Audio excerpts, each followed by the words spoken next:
ডাল বাটা দিয়ে মূলো শাক। মূলো শাকগুলোকে ভালো করে ঝিরিঝিরি করে কেটে নিয়ে নুন দিয়ে সিদ্ধ করে নিয়েছি। একটু সিদ্ধ করে নিলে ভালো হয়। এদিকে ডালটা আমি বেটে নিয়েছি। আমি নিয়েছি মটর ডাল বেটে নিয়েছি। এর মধ্যে মূলো শাকগুলো ঝুড়িতে জল ঝরাতে দিয়ে দিয়েছি সিদ্ধ করার পর। তারপর কড়াইয়ে শুকনো লঙ্কা, কাঁচা লঙ্কা আর সর্ষে ফোড়ন দিয়েছি।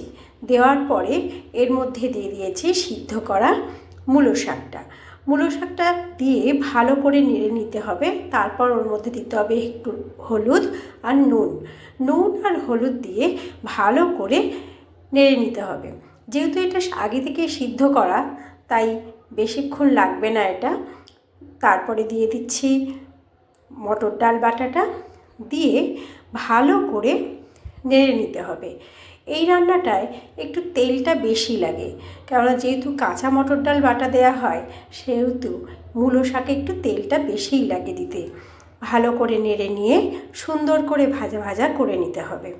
তারপর নামাবার আগে দিতে হবে একটু মিষ্টি। একটু চিনি না দিলে ভালো লাগবে না। মূলো শাক একটু চিনি দিলেই তবে টেস্ট আসবে ভালো। ভালো করে ভাজা হয়ে গেছে, দেখো সুন্দর করে শাকের সাথে ডালটা মিশে গেছে, ভালো করে ভাজাও হয়ে গেছে, সুন্দর করে একটা গন্ধও বেরিয়েছে সুন্দর। আমার রান্না কমপ্লিট মূলো শাক ডাল বাটা দিয়ে।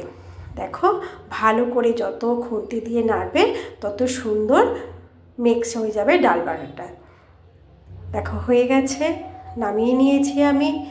কেমন হয়েছে তোমরা জানিও কিন্তু।